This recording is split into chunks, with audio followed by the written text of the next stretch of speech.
श्री शिवाय नमस्तुभ्यम। हर हर महादेव। भक्तजनों, 10 मार्च शुक्रवार संकट चतुर्थी व्रत।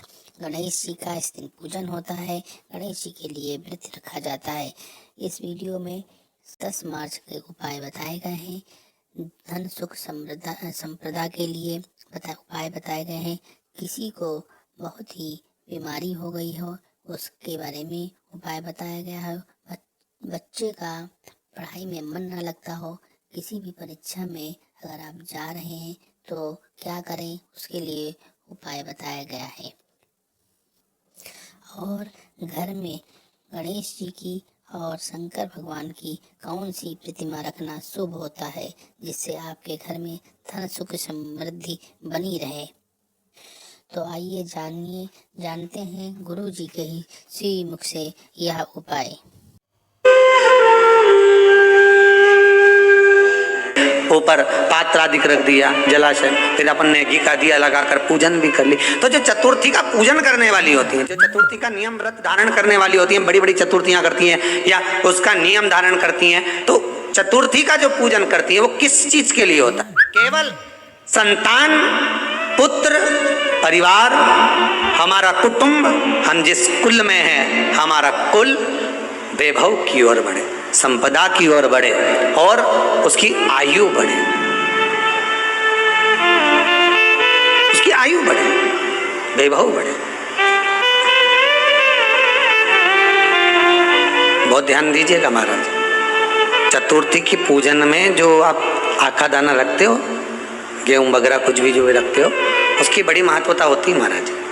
यहाँ तक कहा गया है, चतुर्थी की कथा तो आप लोग पढ़ते होंगे, जो लोग पढ़ते हैं उनको मालूम होगा। चतुर्थी की कथा में लिखा है,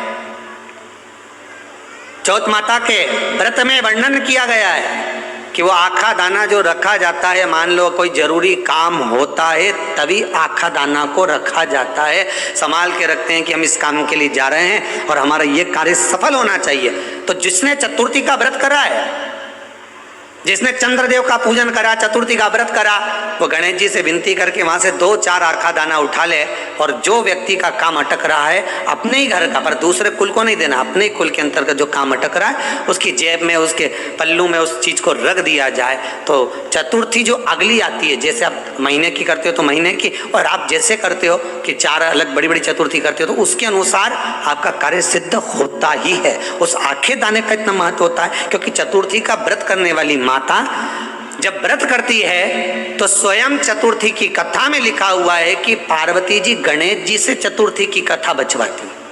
चतुर्थी की कथा बाची किसने थी? स्वयं गणेश जी महाराज ने। और सुनी किसने थी? माता पार्वती। बाचने वाले गणेश जी थे, सुनने वाली माता पार्वती थी। तो चतुर्थी की कथा जब होती है तो उसको स्वयं गणेश जी बाच रहे हैं। तो व्रत कौन सुन रही है? माता पार्वती। और आपने जो आखा दाना लिया वो गणेश जी के भाव से लिया, गणेश जी से निवेदन करके, विनय करके, प्रार्थना कर उसको प्राप्त किया। लक्ष्मी, वो कौन से 2 स्थान है जहां तू जाना पसंद नहीं करती है? लक्ष्मी, वो कौन से 2 स्थान हैं जो व्यक्ति धारण करता है तो उस व्यक्ति के पास में से 2 साल में, 4 साल में, 6 साल में, 8 साल में तो रुष्ट होकर चली जाती है? वो स्थान कौन से? तो 2 स्थान माता लक्ष्मी ने बताए हैं। पहला, फूटे हुए बर्तन में भोजन करना। कौन से बर्तन में? जम के बोलिए जरा। जो टूटा बर्तन होता है, खंडित बर्तन होता है, फूटा हुआ बर्तन होता है, कहीं गिलास की किनोर टूट गई है, कहीं कटोरी की किनोर टूट गई है, कहीं थाली की किनोर टूट गई है, और तुम कहीं प्लेट की किनोर टूट गई है और तुम उसमें भोजन कर रहे हो, तो टूटे हुए बर्तन में भोजन करने वाले के पास में लक्ष्मी छिन्न हो जाती है, उसका भाग्य भी फूटे हुए बर्तन की तरह हो जाता है। ये लक्ष्मी का। और दूसरा, फटे हुए वस्त्र धारण करने वाले का भाग्य भी फटे हुए वस्त्र की तरह, जैसे फटा हुआ कपड़े का रेसा रेसा निकलता है, उसी तरह फटे हुए वस्त्र धारण करने वाले की भी जिंदगी में परिश्रम का रेशा निकलता रहता है, पर उसको सुख का भान नहीं होता। आज के जमाने में ये फटे हुए कपड़ों का फैशन आ गया, ये बड़ा दुख की घड़ी है। शिव महापुराण के कुमार खंड में श्री वेदव्यास जी लिखते हैं, वेदव्यास जी वर्णन करते हैं कि जिसके घर में भगवान गणेश की नृत्य की मूर्ति लगी रहती है, उस घर में जितने भी परिवार के लोग रहते हैं वो कहीं ना कहीं 24 घंटे काम में लगे रहते हैं, पर उनको शांति रत्ती भर की नहीं मिलती है। यहां तक का व्याख्यान शिव महापुराण करती है महाराज। लोगों को शोक चला, गणेश जी ढोल बजा रहे हैं, वो मूर्ति का फोटो घर में लगा दिया, घर में मूर्ति का फोटो लगा दिया कि गणेश जी ढोल बजा रहे हैं, गणेश जी नाच रहे हैं, वो मूर्ति का फोटो तुरंत घर में लगा दिया। वेदव्यास जी ने कुमार खंड के अंदर वर्णन करा, यदि देवता की अपमानजनक मूर्ति या स्मरण पूजन का भाव अगर कहीं लगाया भी जाता है तो उस घर में शांति रत्ती भर की नहीं रहती है महाराज। यहां तक शिव महापुराण कहती है कि भगवान शंकर का शिवलिंग आप घर के अंदर रख सकते हो, भगवान शंकर का शिवलिंग घर में रखकर पूजन कर सकते हो, भगवान शंकर के शिवलिंग का आप स्मरण कर सकते हो, भगवान शंकर के शिवलिंग की आप पूजन कर सकते हो। पर शंकर, जब शिवपुराण खुद कह रही है कि शंकर का जो भौतिक स्वरूप है, शंकर का जो शारीरिक स्वरूप है, जैसे आप शिव महापुराण के पीछे जो बैनर दिख रहे हो, इस बैनर में शंकर जी का जो स्वरूप दिखाया जा रहा है, ऐसी मूर्ति तप करने वाली, ऐसी मूर्ति आशीर्वाद देने वाली, ऐसी मूर्ति जो भगवान शंकर का मूल स्वरूप दर्शाती हो, ऐसी मूर्ति घर के अंदर नहीं रखी जाती। स्वयं शिव महापुराण करे, फिर वो मूर्ति छोटी हो चाहे बड़ी हो, फिर वो मूर्ति कितनी भी बड़ी आकृति की हो, शिव महापुराण की कथा कहती है। हाँ, शिवलिंग जो भगवान शंकर का एक मूल बिंदु है, भगवान शंकर का एक मूल बिंदु विराजमान है, भगवान शंकर का एक मूल बिंदु का निर्माणित है वो शिवलिंग। आप छोटे से छोटा, बड़े से बड़ा कैसा भी रख सकते हो। शंकर को एक बेलपत्र भी अगर हम समर्पित कर रहे हैं तो वो आखी हो, एक चावल का दाना भी हम शिव को दे रहे हैं तो वो आखा हो, एक पुष्प भी अगर हम भगवान शंकर को दे रहे हैं तो आखा होना चाहिए, श्रीफल भी दे रहे हैं तो आखा होना चाहिए। इसलिए शंकर जी के मंदिर में नारियल नहीं फूटता, आखा।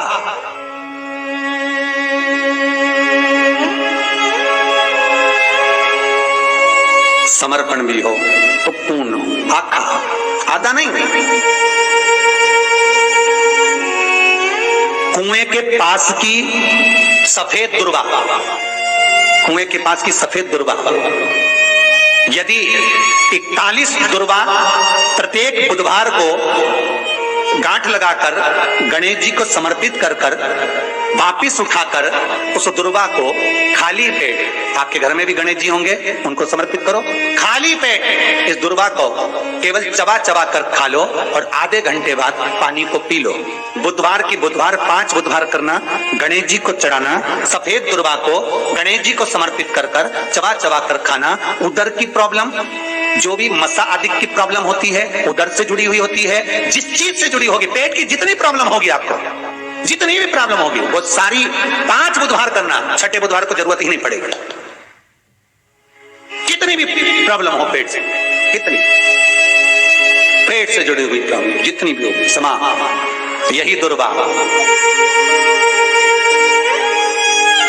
शिव महापुराण की कथा कहती है, यदि पंचमी तिथि के दिन, चतुर्थी के दिन 7 गांठ वाली दुर्वा 21 ले लो और चतुर्थी के दिन गणेश जी को समर्पित कर दो।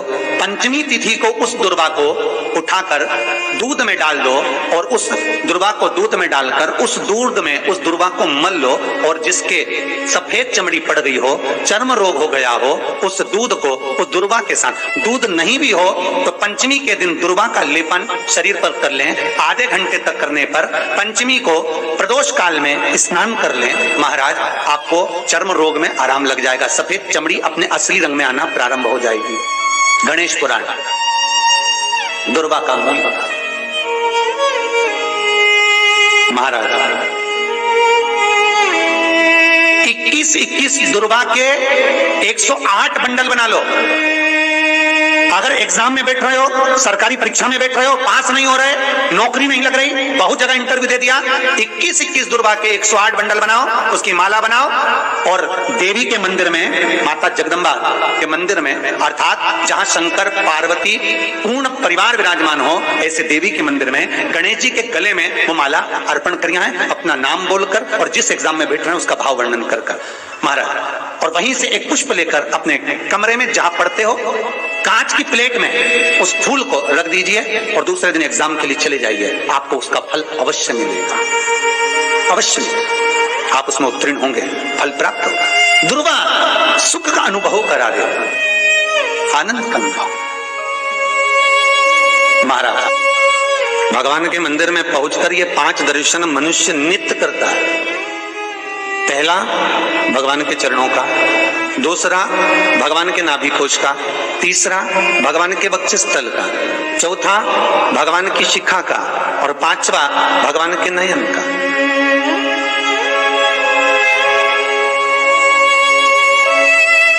सबसे पहला दर्शन जब हम भगवान के मंदिर में पहुंचकर जाकर करें तो वो भगवान के चरण होना चाहिए, परमात्मा के चरण। भगवान शंकर की जो 5 पुत्रियां हैं, जया, विषहरा, सामरीवासी, दोतली और देव, भगवान शिव की जो 5 बेटियां हैं, रात्रि को सोने से पहले हाथ की अंजलि में जल लेकर जया, विषहरा, सामरीवारी, दोतली और देव, इन 5 कन्याओं का नाम लेकर आचमन कर कर जो रात्रि में विश्राम करते हैं, उनको रात भर नींद चकाचक आती, उनको कोई चिंता न करने की जरूरत नहीं पड़ती, हो मस्त आनंद में सोते, गोली खाने की भी जरूरत नहीं पड़ती उसको, गोली भी नहीं खाती। अरे भैया, गरुड़ पुराण में एक लाइन आती है, बड़ी सुंदर है, गरुड़ पुराण का 3रा अंश, उसमें यहां तक लिखा है, किसी डॉक्टर को जाकर आप दिखा रहे हो, वो इंजेक्शन लिख रहा है या इंजेक्शन लगा रहा है, उसमें भी आपका कर्म का भाग है, उसमें भी कर्म का भाग है। पूरा शहर छोड़कर इंदौर दिखाने जा रहे हो, पूरा शहर छोड़कर भोपाल, दिल्ली, मुंबई, अपना गांव, अपना नगर छोड़कर वहां के डॉक्टर के पास जा रहे हो, उस हॉस्पिटल में जा रहे हो, क्यों? पुराना है, चुकाना है, वहां तक लेकर जाएंगे, तुमको चुकाना पड़ेगा। मां जगतजननी जगदम्बा पार्वती करे, ये पूर्व निश्चित है, पूर्व निश्चित। किस गांव में, किस नगर में, किस मोहल्ले में, किस जगह पर आपका जन्म हो रहा है और कहां जाकर आपको कमाना है, कहां जाकर आपको खाना है, कहां जाकर परिवार के साथ में रहना है, किस भूमि पर आपको भोग भोगना है, किस भूमि पर जाकर तुम्हारे प्राण छूटेंगे, ये तक निश्चित है। मृत्यु वहां तक ले जाए, जन्म के बाद वो वहां तक भूमि ले जाएगी। कोई तो इंडिया में पैदा हुआ, विदेश में रह रहा है, भारत की भूमि पर रहने के बाद में विदेश में रह रहे हो, विदेश में कमा रहे हो, विदेश में खा रहे हो, वहां रह रहे हो, और कई विदेशी आकर यहां रह रहे हैं, क्यों? क्योंकि वहां का लिखा है अन्नदाना पानी, निश्चित है वहां मिलेगा। ये परिवार जो मिला है, ये कुटुंब जो मिला है, ये कबीला जो मिला है, ये माता पिता जो मिले हैं, ये भाई बंधु जो मिले हैं, ये सखा जो मिले हैं, ये पूर्व के निश्चित हैं। किसी का भोग कर कर तुम आ गए हो, वो तुमको मिल गया, उसको चुकाना है, किसी का कुछ ले लिया, उसको चुकाना है, ये कर्म के अनुसार चुकाने। वीडियो पसंद आई हो